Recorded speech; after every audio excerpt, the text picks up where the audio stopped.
నీ నమ్మకము ఎవరి మీద ఉంచావు? ఈ ఉదయకాలమే ఎవరి కొరకు కనిపెడుతున్నావు?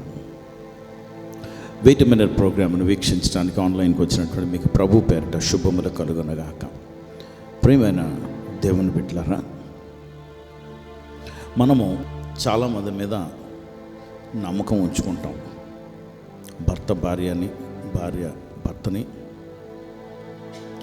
కొంచెం నా అంత వయసుగానే వస్తే తల్లిదండ్రులు పిల్లల మీద వీరేదో ఉద్యోగాలు చేసి మమ్మల్ని పోషిస్తారు అని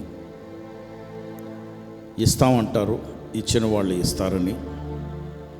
వస్తామంటారు కనుక వచ్చేవాళ్ళు ఎవరో వస్తామన్నారు కనుక వస్తారని. మేము చూస్తామంటామన్నవారు చూసి మనకేదో సహకరిస్తారని, సహాయం చేస్తారని మనం నమ్ముతాం, వెయిట్ చేస్తుంటాం. కానీ 99% ఆఫ్ ద టైం అవన్నీ కూడా ఫెయిల్ అయిపోయాయి. అందుకే ఈ ఉదయం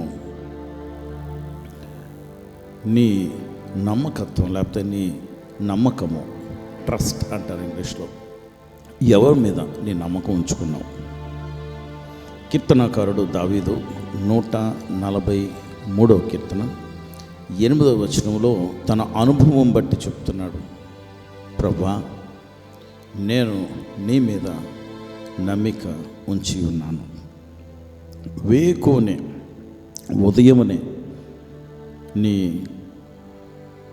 కృపతో కూడినటువంటి నీ వాక్యము, లేకపోతే నీ కృపతో కూడిన నీ న్యూస్, నీ వార్త నాకు చూపించు ప్రభా. ఎంత మంచి ప్రార్థన చేస్తున్నాడండి. ప్రభా, నేను రథాల మీద కాదు, గుర్రాల మీద కాదు, అధికారం మీద కాదు, అధికారుల మీద కాదు, నా నమ్మకం నీ మీద పెట్టుకుని ఉన్నాను కనుక show me your unfailing love.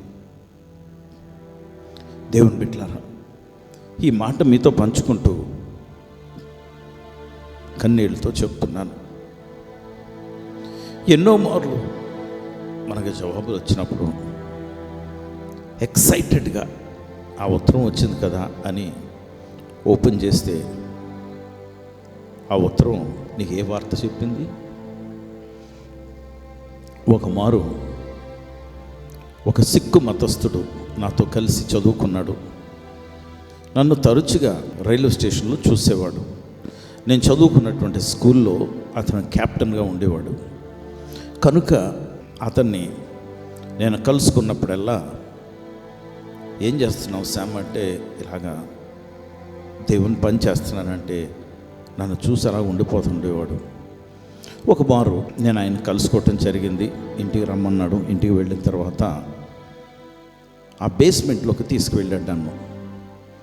బేస్మెంట్లోకి వెళ్తే ఈ చివరి నుండి ఆ చివరి వరకు అన్నీ కూడా బాటిల్స్, ఖాళీ బాటిల్స్ తాగేసి అక్కడ ఉంచాడనమాట. తన భార్య తను విడిచిపెట్టి వెళ్ళిపోయింది. వెళ్ళేటప్పుడు కొడుకుని తీసుకువెళ్ళిపోయింది.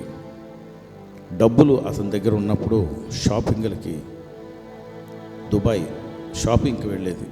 డబ్బులు లేనప్పుడు భార్య, కుమారుడు, డబ్బులు, ఆస్తి, అంతస్తులు అన్నీ పోయాయి. ఆ ఇల్లు మాత్రం మిగిలింది.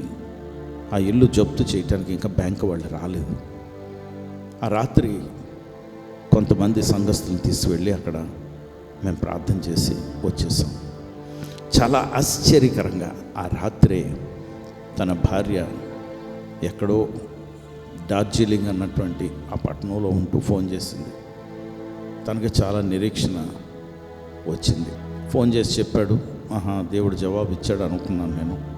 కానీ పూర్తి అవ్వలేదు అది. ఇంకొక వారం తర్వాత ఆఫీస్కి వెళ్ళాను. నా చేతిలో ఒక కవర్ పెట్టాడు. చూడు, బాధల్లో బాధలు. నేను డబ్బులు ఉన్నప్పుడు నా దగ్గర 150 మంది ఉద్యోగం చేస్తుండేవారు. ఇప్పుడు ఎవరూ లేరు. నా బిజినెస్ అంతా దివాళా తీసేసింది.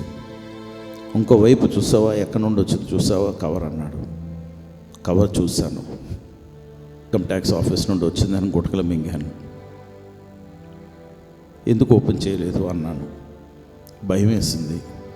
ఏ నోటీస్ వచ్చి ఎన్ని లక్షలు కట్టమంటారా అని.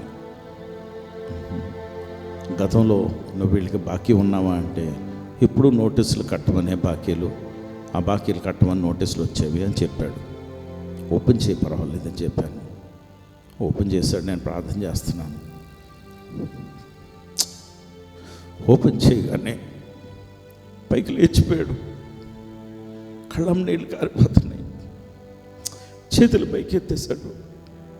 అతను నోటమ్మట ఎప్పుడు కూడా హల్లెలూయా అన్న మాట రాదు. అలాంటిది దేవుణ్ణి కనపరచడం మొదలుపెట్టాడు.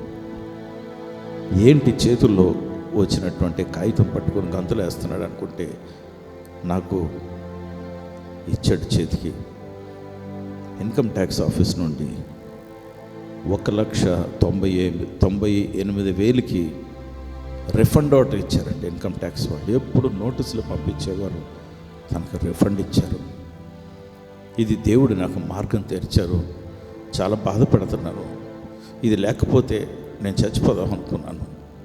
ఈ డబ్బులు వచ్చాయి కనుక నేను వేరే దేశం వెళ్ళి వ్యాపారం చేసుకుంటాను అని బయలుదేరి వెళ్ళాడు.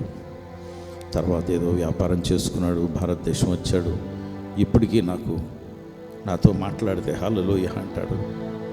ఇంకా పూర్తిగా మారలేదు. కానీ నా ఆశ, నా ప్రార్థన ఏంటంటే ఆయన పరలోకంలో ఆయన చూడాలని. అందుకే ఏంటట, వేకువని ప్రభా show me your unfailing love, fail అవ్వని నీ ప్రేమను నాకు చూపించు ప్రభా. ఈరోజు ఉదయం దేవుని బిడ్డ, దేవుడు నీతో మాట్లాడుతున్నాడు. God's love never fails. ఏంటి? దేవుని ప్రేమ ఎన్నటికీ ఫెయిల్ అవ్వదు. ఫెయిల్ అవ్వదు. మనిషి చెప్తుంది నేను నిన్ను చాలా ప్రేమిస్తున్నాను అని. నీ దగ్గర డబ్బులంతా అయిపోయిన తర్వాత నిన్ను వాడిపోయినటువంటి పువ్వులాగా సిగలోంచి తీసి బయటపడేస్తుంది. కానీ ఆయన చేతుల్లోంచి ఎన్నటికీ నిన్ను పడవేయడు. ఎందుకు తెలుసా? ఒక భక్తుడు అంటాడు ఆ మాటని, నా పరలోకపు తండ్రి, నా మంచి కుమ్మరి, నీకిష్టమైన పాత్రను చేయ నన్ను విసిరేయక సారెపై ఉంచావా. జ్యోతిర్మయుడా, నా ప్రాణప్రియుడా, స్తుతి మహిమలు నీకే. నా ఆత్మలో అనుక్షణం నా అతిశయము నీవే, నా ఆనందము నీవే, నా ఆరాధన నీవే, నా అతిశయము నీవే, నా అభిషేకము నీవే, నా ఆరాధన నీవే. జ్యోతిర్మయుడా, నా ప్రాణప్రియుడా, స్తుతి మహిమలు నీకే.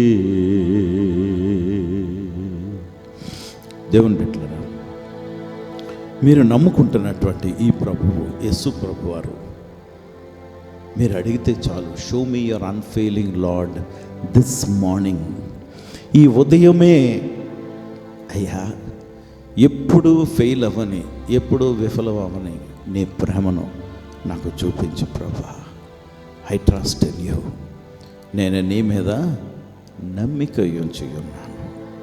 ఎంత మంచి మాటలండి. ప్రార్థన కీర్తనకారుడు దావీదు ఎంత దేవుని మీద ఆధారపడి, ఎంత నమ్మకం లేకపోతే ఆ ప్రార్థన చేశాను నేను అని మన కొరకు సువర్ణ అక్షరాలతో ఎందుకు రాయడు చెప్పండి? జవాబిచ్చే దేవుడని తనకు తెలుసు, తన అనుభవం బట్టి రాస్తున్నాడు. కనుక నా సాక్ష్యం కూడా ఇది.